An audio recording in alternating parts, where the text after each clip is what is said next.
Hello viewers, welcome to the channel. आज की इस वीडियो में हम करने वाले हैं कक्षा 8 का सामाजिक व राजनीतिक जीवन का अध्याय 5 न्यायपालिका। तो चलिए शुरू करते हैं। हमारा पहला प्रश्न है, न्यायपालिका के कामों को किस प्रकार बांटा जा सकता है। तो उत्तर है, न्यायपालिका के कामों को इस प्रकार बांटा जा सकता है। पहला है विवादों का निपटारा। विवादों का निपटारा कर सकती है न्यायपालिका। कौन कौन से विवादों का निपटारा कर सकती है? दो नागरिकों के बीच में अगर कोई विवाद हो जाता है तो उसका निपटारा न्यायपालिका को करना होता है। सरकार या नागरिक के बीच में कोई विवाद हो जाए तो वो दो राज्यों के बीच में यदि कोई विवाद हो जाए तो उसका निपटारा न्यायपालिका करती है, या फिर केंद्र और राज्यों के बीच में कोई विवाद हो जाए तो उसका निपटारा भी न्यायपालिका ही करती है। ठीक है। दूसरा काम है न्यायिक समीक्षा करना। इसका क्या मतलब है कि यदि संविधान ने जो मौलिक अधिकार लोगों को, नागरिकों को दिए हुए हैं, यदि किसी मौलिक अधिकार का कुछ हनन हो रहा है या कोई ऐसा कानून पास हुआ है जिसके कारण नागरिकों के मौलिक अधिकारों का हनन हो रहा है, तो न्यायपालिका को ये अधिकार है कि वो उस कानून में संशोधन कर सकती है या उस कानून को रद्द कर सकती है। ठीक है। तीसरा कार्य है कानून की रक्षा करना तथा मौलिक अधिकारों का क्रियान्वयन करना।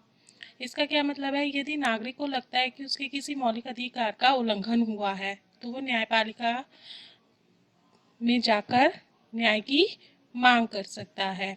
सपोज कि दो नागरिकों के बीच में कोई विवाद हो गया, किराएदार या मालिक के बीच में कोई विवाद हो गया और किराएदार को मालिक ने कुछ उल्टा सीधा कह दिया, कुछ ऐसा कह दिया कि जिससे नागरिक को लगता है, किराएदार को लगता है कि उसके मौलिक अधिकारों का हनन हो रहा है, तो वो न्याय की मांग करने के लिए न्यायपालिका में जा सकता है। और न्यायपालिका का काम है कि वो लोगों के मौलिक अधिकारों की रक्षा करे और उन्हें न्याय प्रदान करे। ठीक है। अगले प्रश्न पर आते हैं। अगला प्रश्न है, न्यायपालिका को स्वतंत्र क्यों रखा गया है।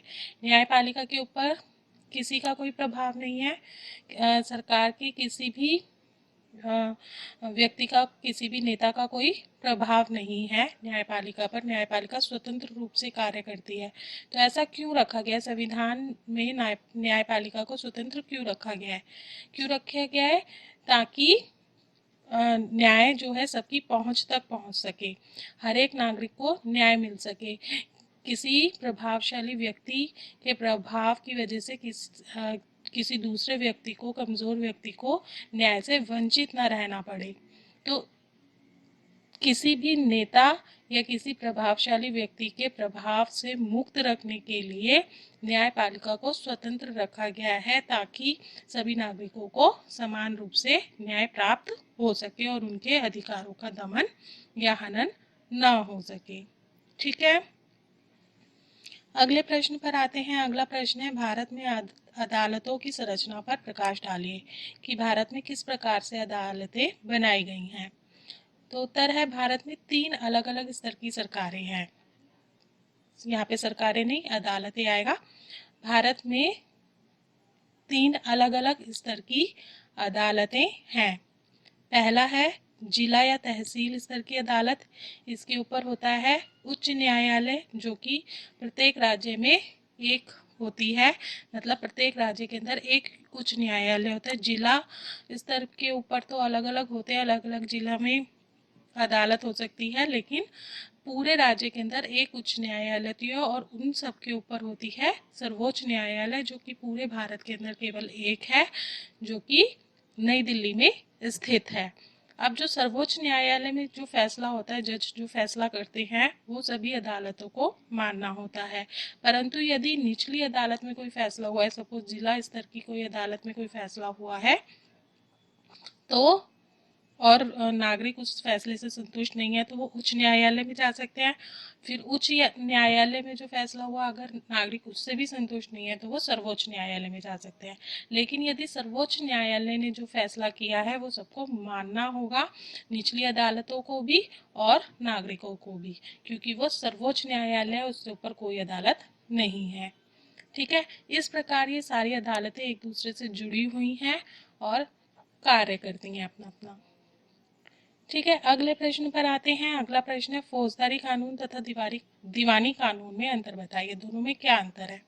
फौजदारी कानून कौन से होते हैं? जो आपराधिक मामले सुलझाते हैं, जैसे कि चोरी करना, किसी को मार देना, कत्ल कर देना, या दहेज के लिए किसी पर अत्याचार करना, ये फौजदारी कानून के अंदर आते हैं।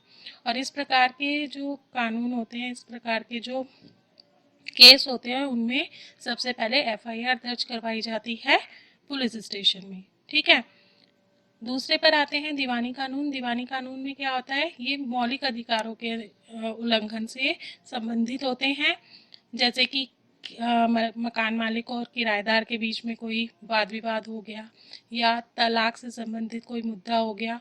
तो इस तरह के मुद्दे जो आते हैं वो दीवानी कानून के अंतर्गत आते हैं, और इस प्रकार के मामलों में न्यायालय में सीधा याचिका दायर की जाती है, इसमें एफआईआर दर्ज नहीं होती। ठीक है, अगले प्रश्न पर आते हैं। अगला प्रश्न है, क्या प्रत्येक व्यक्ति न्याय के लिए अदालत में जा सकता है? हाँ, जरूर जा सकता है, क्योंकि भारत के संविधान में सभी व्यक्तियों को, सभी नागरिकों को न्याय का समान अधिकार प्राप्त है। इसलिए प्रत्येक व्यक्ति को ये अधिकार है कि यदि उसे लगता है कि उसके साथ न्याय नहीं हो रहा है, तो न्यायालय में जाके न्याय मांग सकता है। ठीक है, अगले प्रश्न पर आते हैं। अगला प्रश्न है, आम आदमी अदालत में जाकर इंसाफ पाने से क्यों डरता है?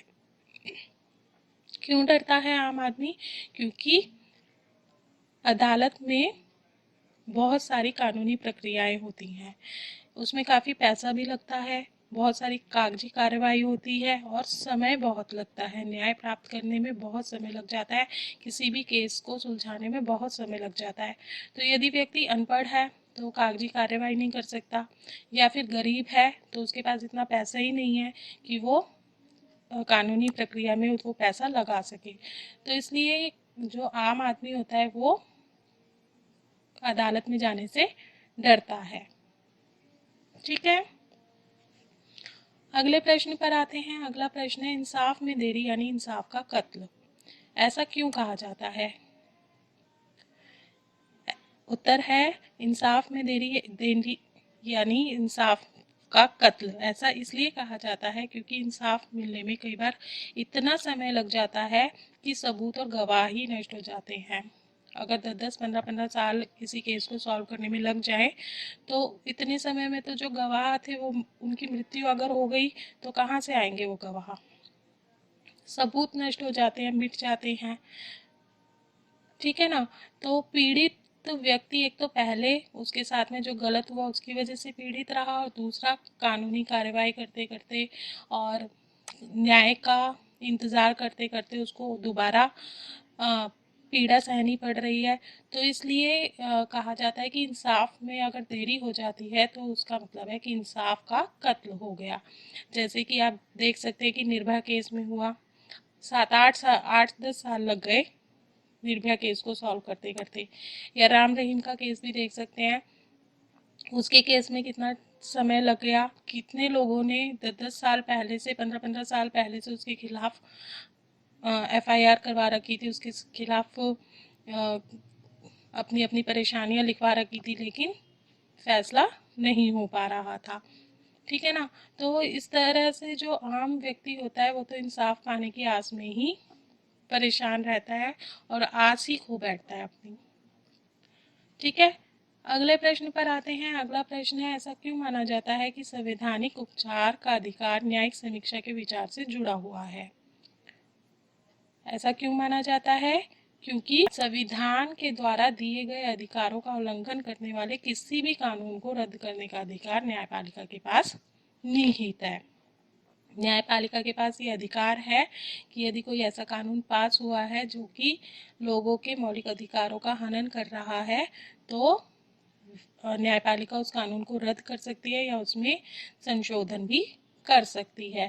तो इसलिए कहा जाता है कि संवैधानिक उपचार का अधिकार न्यायपालिका की न्यायिक समीक्षा के विचार से जुड़ा हुआ है। ठीक है, मैं उम्मीद करती हूँ कि ये सभी प्रश्न उत्तर आपको अच्छे से समझ आ गए होंगे, क्लियर हो गए होंगे। अगर आपको ये वीडियो पसंद आई हो तो प्लीज़ इस वीडियो को लाइक कर दीजिए, चैनल को सब्सक्राइब कर लीजिए और अपने दोस्तों के साथ इस वीडियो को ज़्यादा से ज़्यादा शेयर कर दीजिए और मुझे मोटिवेट करते रहिए। आज के लिए बस इतना ही, फिर मिलेंगे एक नई वीडियो में एक नए चैप्टर के साथ। तब तक के लिए बाय बाय।